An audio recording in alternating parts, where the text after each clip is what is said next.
Well, I'd like to thank all of you for taking time out of your lunch to join me today. And I'm going to talk to you about the research I did on non-traditional female students returning to the university to study science, technology, engineering, and mathematics. And during the childhood of girls, how their perception of what they can be when they grow up, what they're capable of, their belief in their ability to succeed, it's all shaped by the experiences they have, by the people that they interact with, the role models that they have, their educational experiences. And I know that my own daughters and many of us, privilege has given us the opportunity to have experiences that provide, a high self-efficacy, expose us to a lot of great things, and really open our eyes to the possibilities.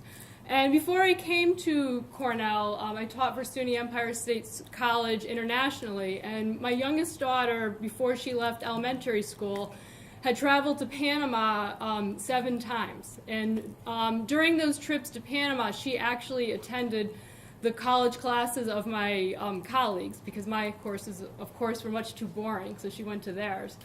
But at a very young age, she had exposure to, people from across the globe. She participated in these, in the activities. She listened to the lectures. And so all of these people became part of her narrative, and they've really impacted her story. And when my older daughter traveled there with me, when she saw the disparity there between, the poor people and the very wealthy people, it had such a strong impact on her that she's now studying at Syracuse University biomedical engineering, and she wants to bring healthcare to disadvantaged communities. So the question that I want you to think about in the back of your mind as I go through my presentation is, we talk a lot about MOOCs and digital tools and digital education and disrupting things, but how can the digitization of education help us bring these experiences to young women across our country and across the globe who don't have that privilege? They don't have the opportunity to have that support system in place or to have those types of experiences. And how can we change the ending of their story? So I'm going to start just by giving you a little overview of my study, and please feel free to ask questions at any time. And then when you came in, I handed you each an interview sheet, and so what I would like to do is just have everyone be able to hear the voices of the participants in the study. And Devin, or if any other people come in, I left some handouts on the table. Are they in the back by the food? Okay. And then we're going to brainstorm just some ideas that we might have for, again, how we can change things for women. So my rationale for doing the study, there are a number of programs currently in place for women to encourage them to study STEM subjects. There's a lot of really great summer camps, a lot of conferences. We talk about it a lot. There's a lot of resources on the web, but we're still losing women at every step of the way. More and more women are actually choosing to study STEM when they enter college, but they're not graduating in that major. And if they do make it through college, they're not persisting in their careers. And so for me, that was a kind of a burning question originally was, why did I persist in STEM? What was it about my life experiences that made me choose that major and persist in it through college? Because to be perfectly honest, I did not enjoy it entirely throughout the whole process. But I'm very thankful that I have that degree, and it has made a difference every step of the way throughout my entire career. So my purpose for doing this specific study, at the time, like I said, I worked for SUNY Empire State College.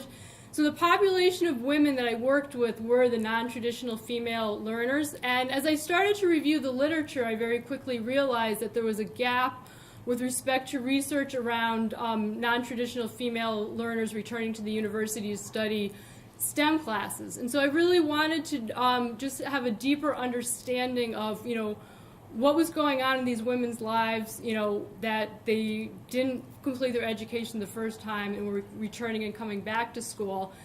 And because there's so little research on it, I just really wanted to start a conversation about it. There's a very large population of women, and they bring an experience and perspective that's really important to bring into the field. And so, like I said, there is definitely a gap in this area of research, and I could find no research specifically related to women returning to school to study STEM online. Which provides a lot of advantages to these women who are trying to balance family and work and other things along with going to school.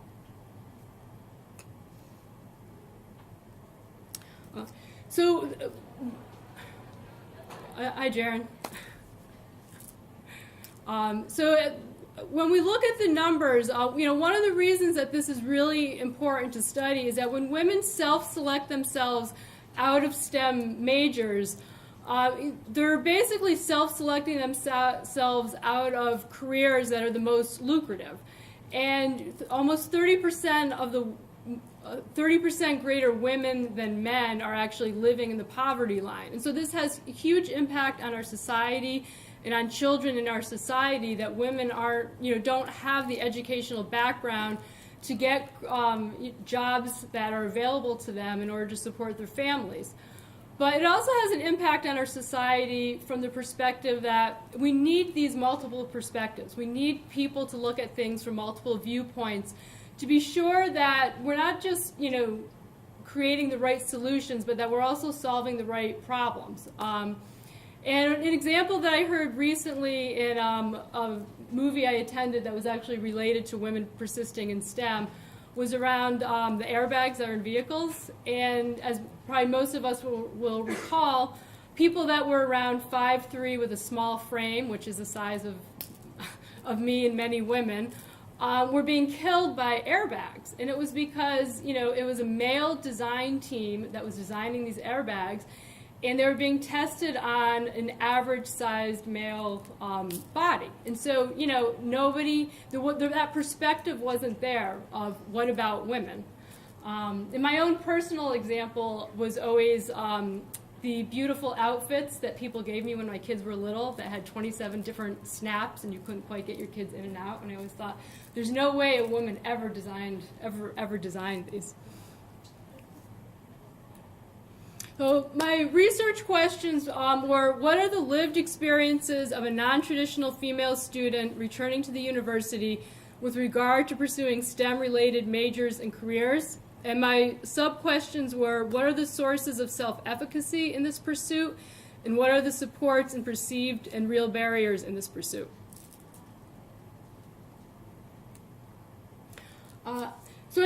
Coming into my PhD program, I was very quantitative focused. Like, as I mentioned, I have an engineering degree, and doing a qualitative study was not anywhere on my radar.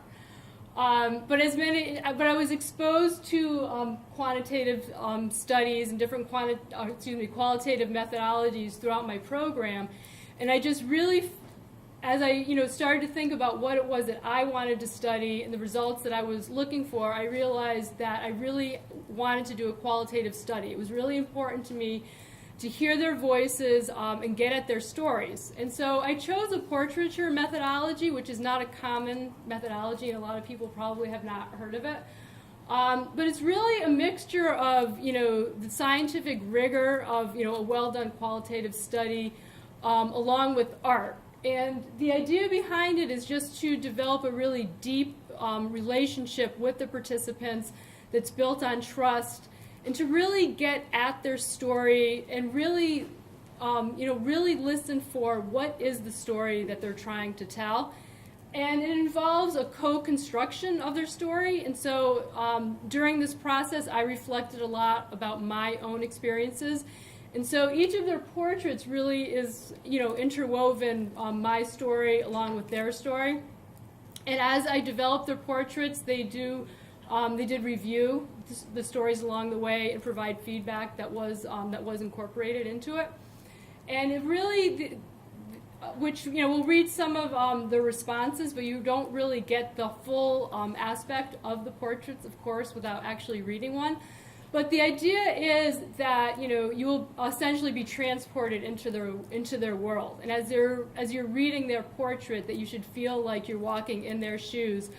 And the idea is that each person that reads it will take away their own interpretation. And so my hope was that these portraits would be used both to provide support and encouragement to women who are either thinking about pursuing these subjects or currently studying them, as well as, parents, family, educators, anybody that's involved in the field, to just help them gain some empathy for experiences that they otherwise might not be able to understand. So I had 5 participants in my study, and I handed out a little overview of each of the participants for you. And the data collection involved 3 90-minute interviews. I also asked my participants to do some journaling and to develop a timeline, to do artwork. And the classroom observations in this case involved observing their online course, which is obviously a little bit different than observing what's going on in a face-to-face classroom. And so what I did was I observed the discussion posts, what was going on in the discussion area, as well as things like what the teacher was putting in the course announcements, what type of homework assignments they were given. Those that shared with me, some of them shared emails that they had between their teacher and themselves.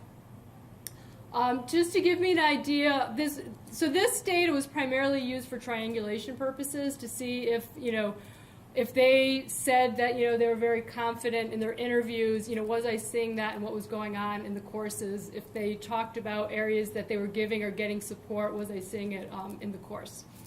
And you can see that I was not able to collect all the forms of data that I was looking to collect. As I said, these were women who were going to school and balancing work and family, and many of them just couldn't meet all the demands that was placed upon them for the study.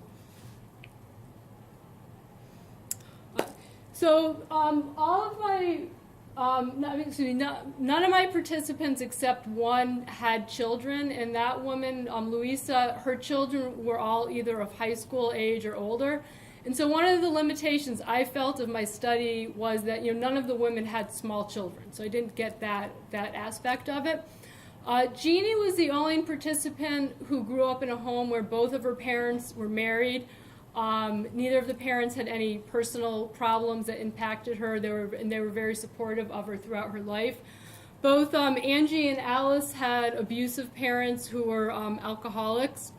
And Rosa had kind of an interesting mix of parents because her father was a dentist, but he lived in a very high-profile fashion world, so she hung around with a lot of really famous people, and so she was strongly influenced at a young age to, dress pretty and look pretty and act a certain way.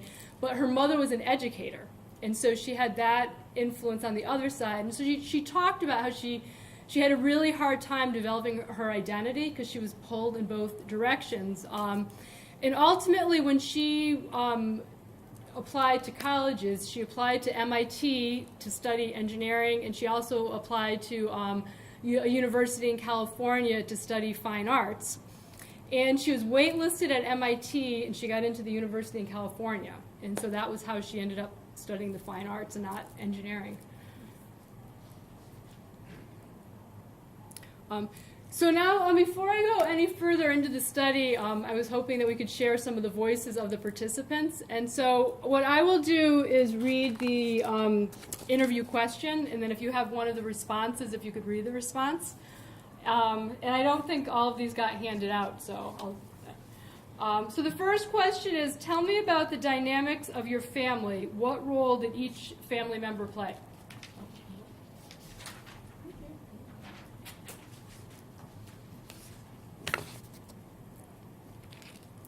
So, you want to go ahead? I was out of the house as much as possible, just always out of the house. I didn't sleep much those days. It started around 5th grade. My dad was an angry person. He still is. He would come home and open a beer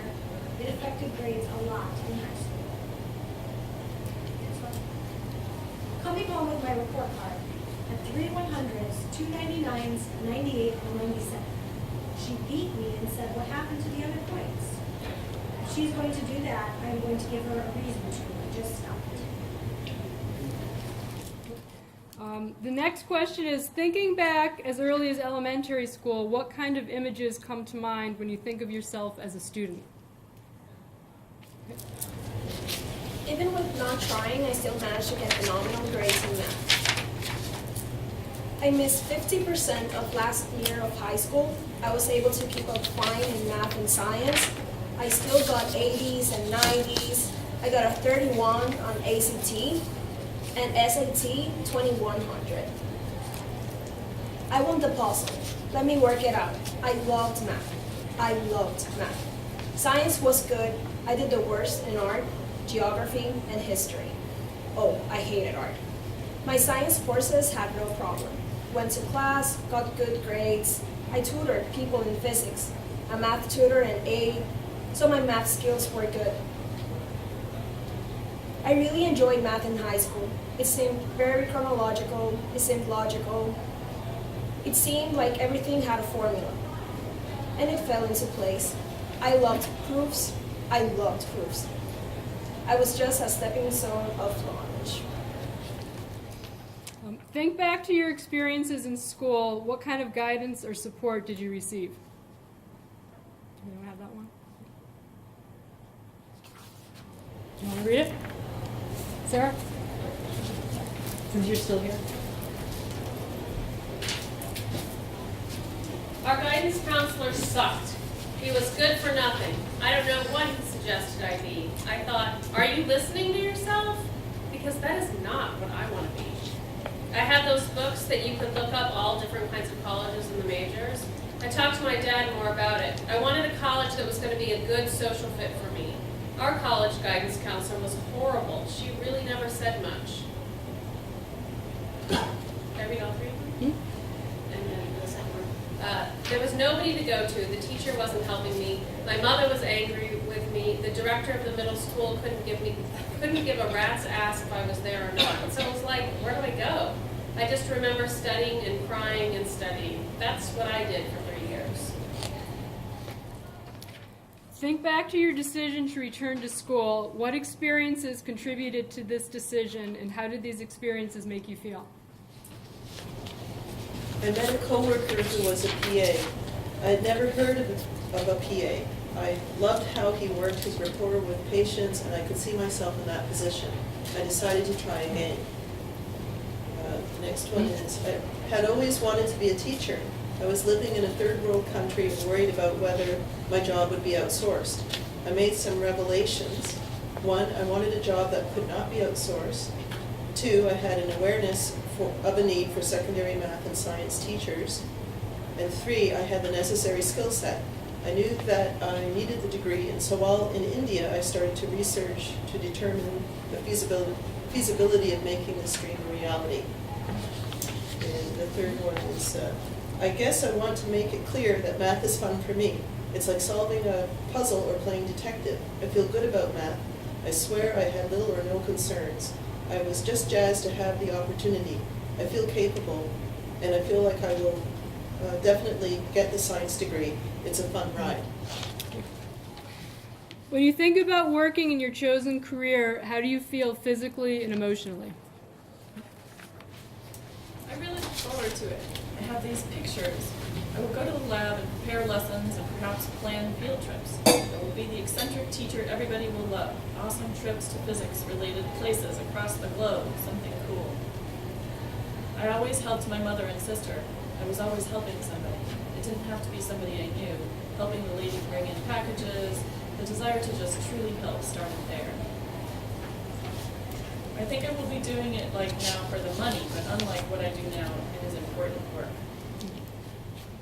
Sitting here today, how do you feel about your decision to return to school? I still want to keep going for this. I still have a knack for this type of job. I really like being in school, so that may just never stop. I may just wind up some crazy PhD and I don't know what, the sky is blue. I just really enjoyed the whole process of being back in school. It would be fun for me. if I could be a scholar for the rest of my life. What advice would you give to other women?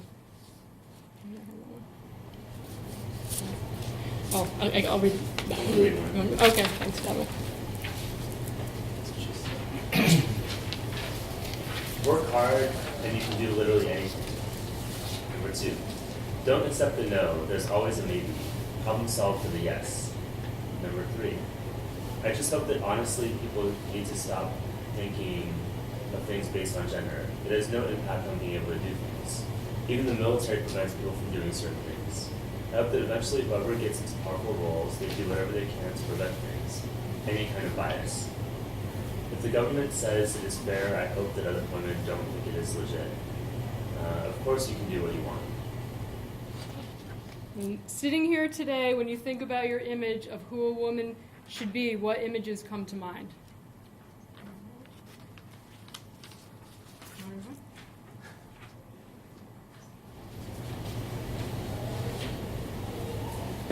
Now, well, I guess I would look to my friends to that, and my stepmom is pretty awesome. To me, that question is to a woman. To a man, it's like, I think a person should be true to themselves, and I think that as long as you do that, people may or may not agree with what you were doing or how you do it. But that would probably be key to who anybody should be. I guess I don't have a clear-cut image of who a woman should be because there have been so many different types of women in my life, and they're all so different and great just the way they are. And then the last, do you have one? The last one is just a comment from one of the instructors, one of the mentors. Instructor and mentor. Dr. B, who is the best mentor you could ever possibly have. She's amazing, so helpful, and she had faith in me. Wow, those hours are horrendous. You deserve applause for keeping with your homework so well. Thank you. Thank you, everyone, for reading those replies. Before I go on, I'm just curious, just from that little taste of what the participants said. What are some of your, is there anything that surprised you, or did you notice anything, that really stood out for you? I was curious how you picked those 5.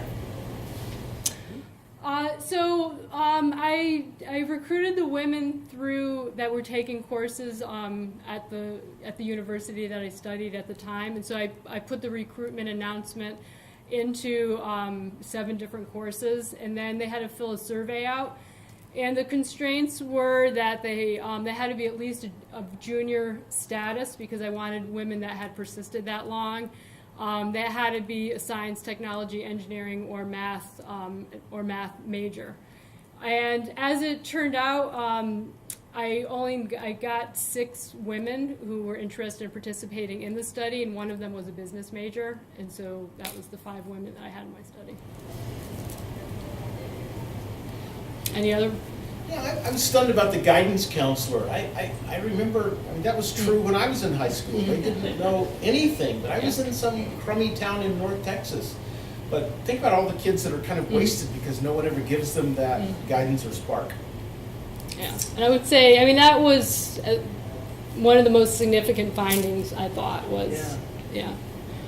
I thought there was a nice theme kind of resonating about how comfortable math made them feel. I guess to be away from all the chaos in their regular life, that was something they had aptitude for, but it sounds like solace for them in some ways.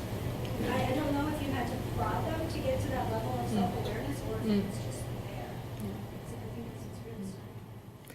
And that was one of the things that surprised me because, my kind of hypothesis going in was that, women who returned to school, to study these majors were women who struggled in math, hated math, and then had some epiphany of how great math and science was and decided to return to school.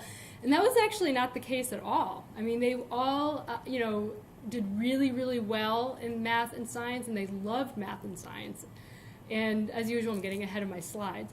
But it was really that lack of guidance that, was, kind of a stopping point for them. Yeah. I think just to build up what Sharon was saying, it's just the whole question of motivation is really interesting because a lot of it, if you're assuming that people are, not you in particular, but if we assume that people go into STEM fields because of the money or something like that, It's definitely not always the case. I mean, this showed a broad diversity of different motivated reasons. Yeah. And a lot more personal ones are interesting. I felt myself being kind of impressed that they had gotten back to it because it seemed like the obstacles that had been in their path to get to it in the first place were pretty significant.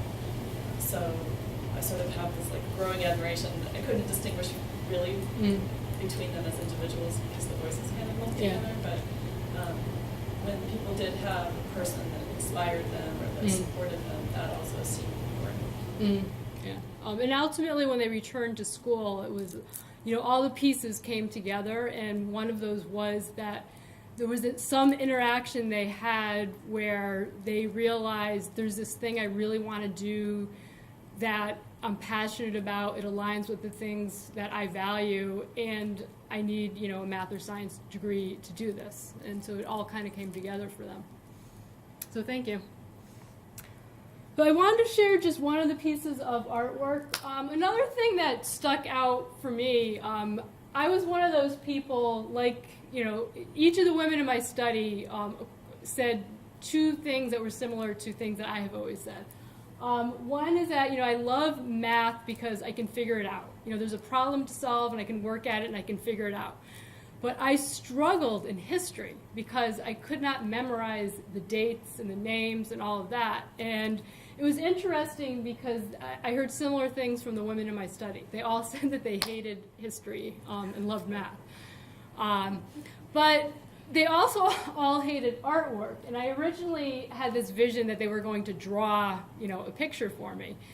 But that made them the idea of drawing made them very uncomfortable. And so each of them actually did a collage to represent, kind of, their images of themselves. So the framework I used was a socio-cognitive career theory, and this really builds off of Bandera's social cognitive theory and adds a layer of career on top of it. And the reason that I chose this theory was to frame my study was because I was really interested in how all the pieces worked together. Self-efficacy was kind of at the core of what I wanted to study, but I wanted to know, how do those lived experiences and the worldview that they develop, how does that impact, their belief and their ability to be successful? And this theory has been used significantly on all sorts of different demographics in the K through 20 population, primarily with quantitative studies. And so my study was the first study that did a qualitative study on this specific population.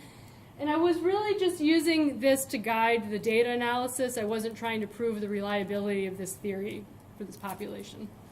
And I always have to get a picture of one of my kids in my presentation somewhere. So that's my daughter rowing. So we talked about some of these findings, but one of the findings, the theory posits that there should be some, that if you're good in math, you're going to be interested in math, and you're going to choose to study math, for example.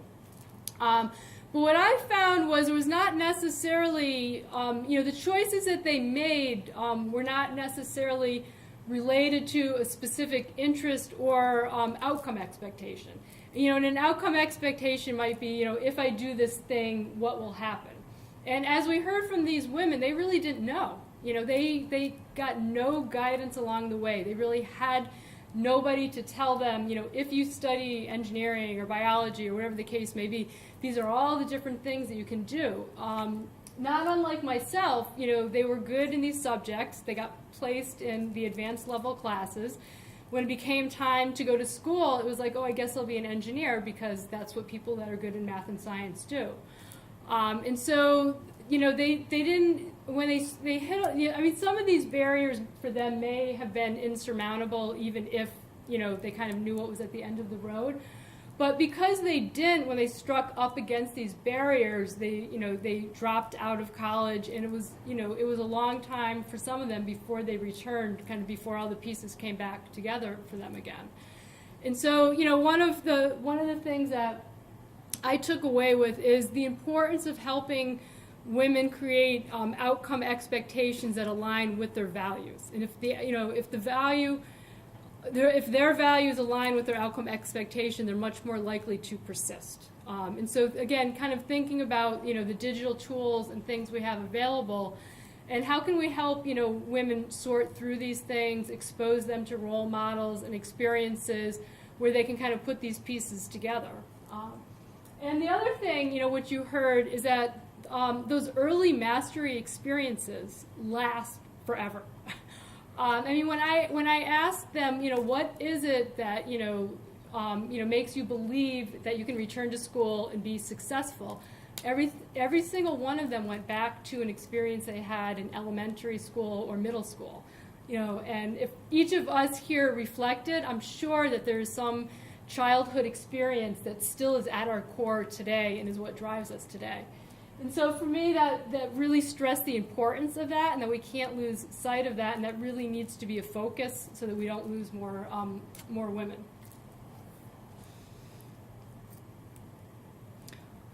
So when the way that I went through my data analysis, I did an individual portrait of each of the women, and so I analyzed the data for each of them and created a portrait. But then I looked for convergence in the data similar to what we were just doing, and I looked for what were themes that seemed to be across all 5 portraits. And so one of the themes I found was barriers. Each of the women faced significant barriers, and in their case, the barriers were insurmountable because they didn't have the right supports in place. They had personal problems with their families, they had money problems, or it was a work-life balance that prevented them from being able to return to school. And the financial example that sticks with me is Rosa was in school on a gymnastics scholarship, and they did away with the gymnastics program. And so they allowed her to switch to diving so that she could maintain her scholarship in diving.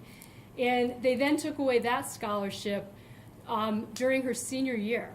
And so she ended up dropping out of school with 1 semester left to go because she just didn't have the money. She had already taken out all the loans she had, and her parents couldn't provide any more financial support.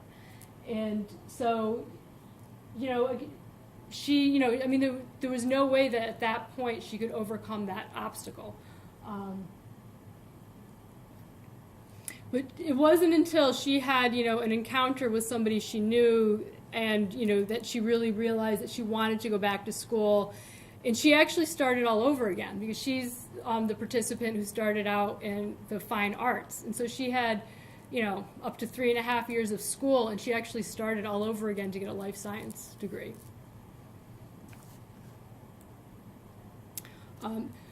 And having that support network in place was significant. These women were not able to put it all together and return to school until they had that support network.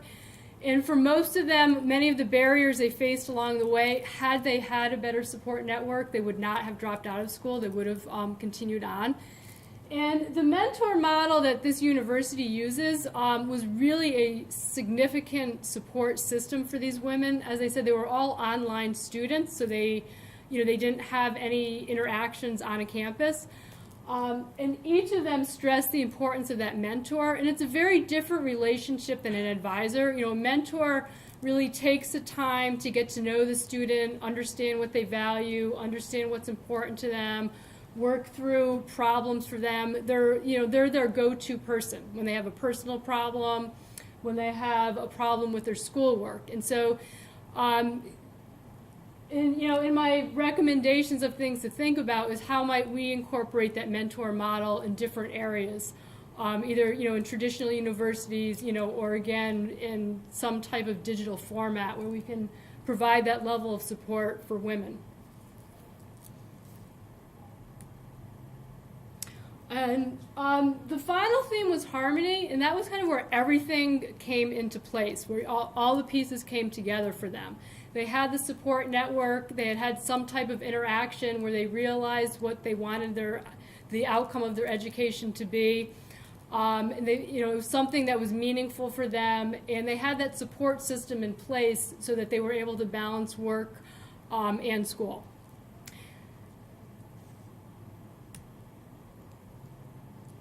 And so what I found was that, all of these pieces are kind of moving pieces are in flux, and as we all know, at different points in our lives, we face different obstacles and different barriers.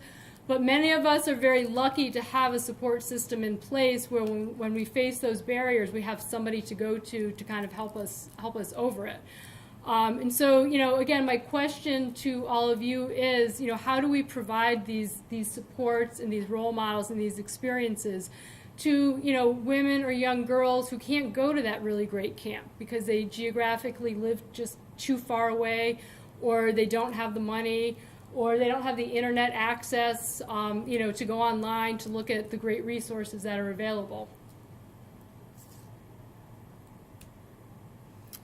And so, as the kind of final discussion point, of course I'm happy to take any other questions, I was really looking to just brainstorm, how can we drive change? How can we, strengthen some of the drivers and weaken some of the obstacles? And so I was interested in hearing if any of you had any thoughts as I was going through my presentation about your work or, things that you've experienced that might apply, or things that we haven't even thought of.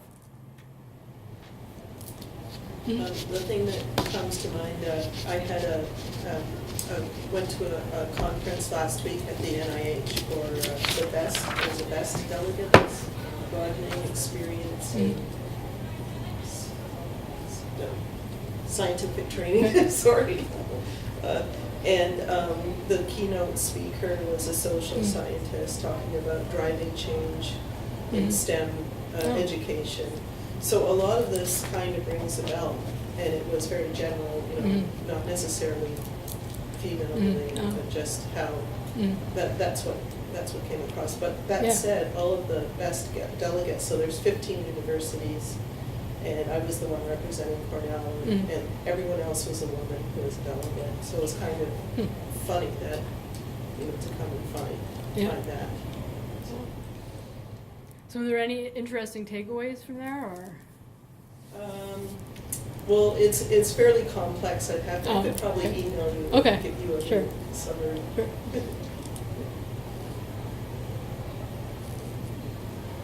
Anybody have any other thoughts?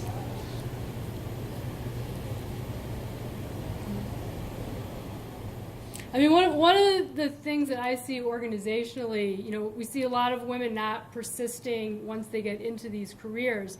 And, many, if not most, of the organizational structures were created for men, with men in mind, on a very old model, years and years ago, where, typically the woman stayed home and the man was working. And so many organizations don't value care work. They don't value work-life balance. And so, thinking about how can we also change that? When we think about educating students who are going to go out in the world and be our leaders, what can we infuse in the curriculum here so that they place value on those things and they help drive some of these changes that we're looking for? I used to work for the Geophysical Institute of the University of Alaska Fairbanks. In their outreach office, I was developing K-12 professional development opportunities for teachers to teach science from an experiential and culturally responsive point of view. But I got to work with a lot of scientists, which was fascinating. So I was, the professional writer with no science background at all, and I would partner with a scientist and co-write all of the material together, and I would say, well, can you just explain that concept? And I still wouldn't get it. So like, a science person would have to explain it 3 times and then finally come up with something that a person with a non-science background would come up with, which was really fun. But his career, his wife was the scientist who had the faculty position at the university, and he had moved into working in science education and being a support for his wife through the career process. So she had, I don't know how she started there, maybe she started in some kind of a postdoc position, but I sort of watched them as she tried to professionalize her career, and so she was trying to decide whether to take, she had 2 job offers, one in Arizona and one in in Alaska, and so they made this spreadsheet of pros and cons. Yeah. And he would go with her to help her.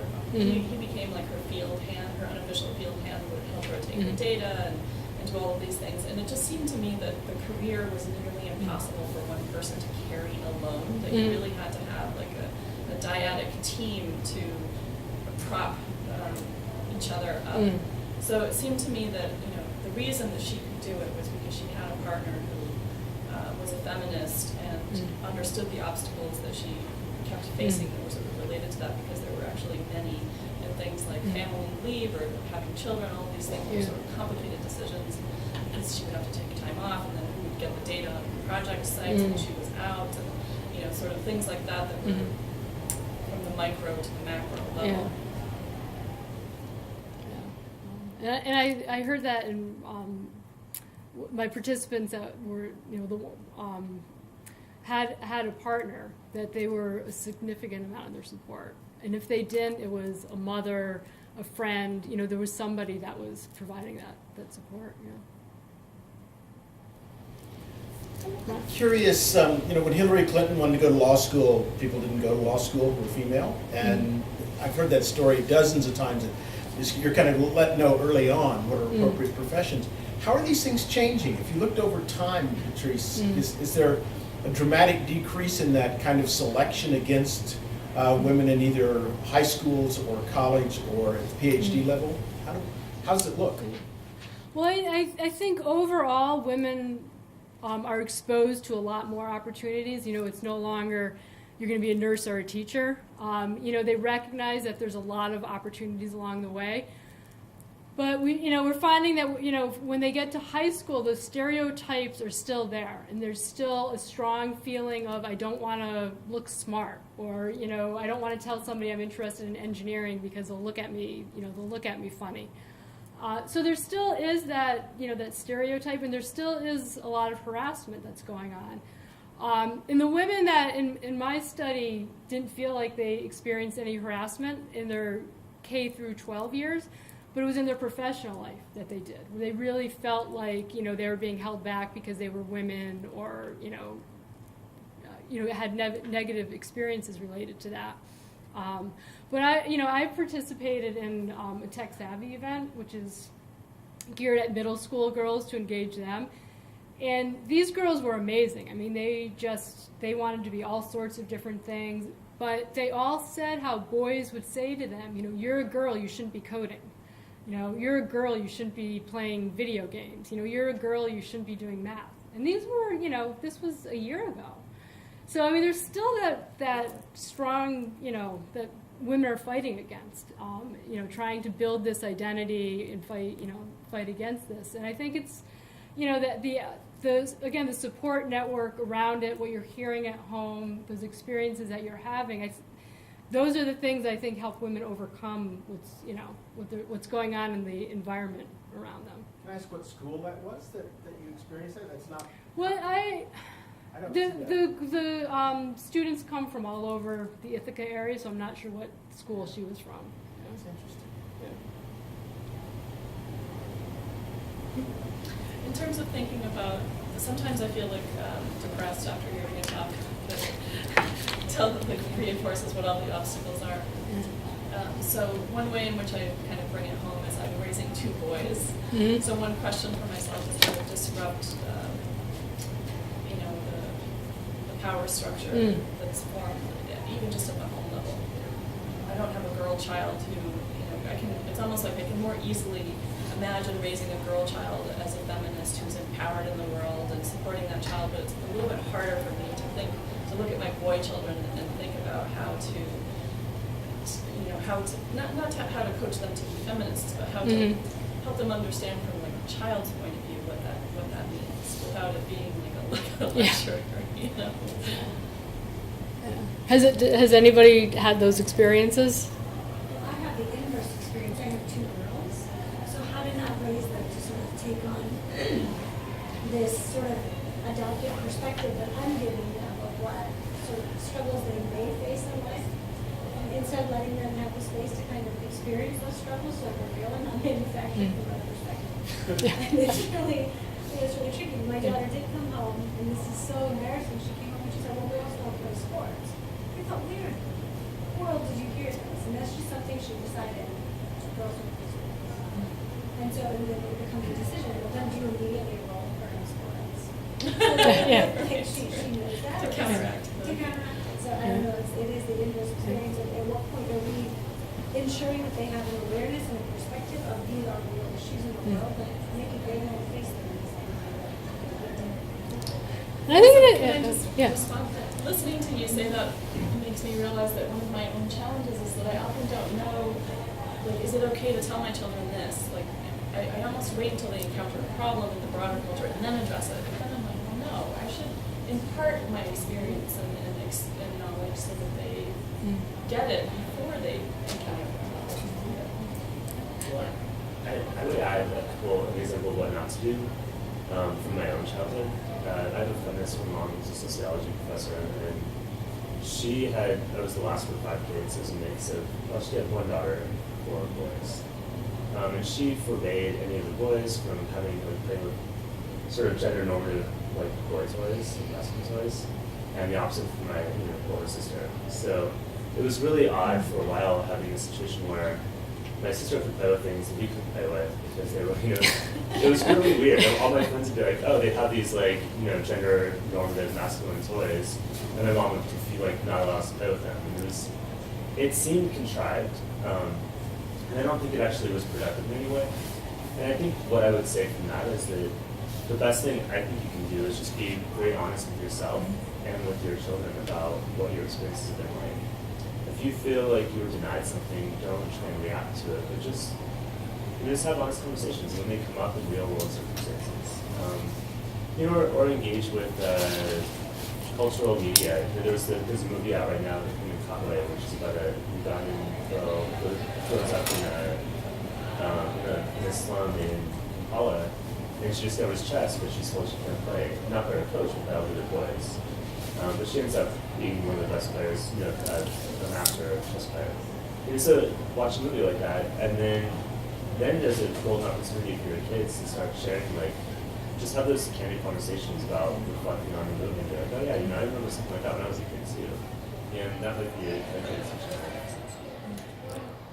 Yeah, I agree. And I think a lot of it does have to do with they emulate you, and so, when they see how we behave, how we talk to other people, the types of things that we do, I think that has a huge impact on them and exposing them to other people. But I don't know, so I have a son and 2 daughters, so. Well, I think we're at time, so thank you all. I really appreciate your coming. Thank you. And you can follow me at @ProfPatrice on Twitter.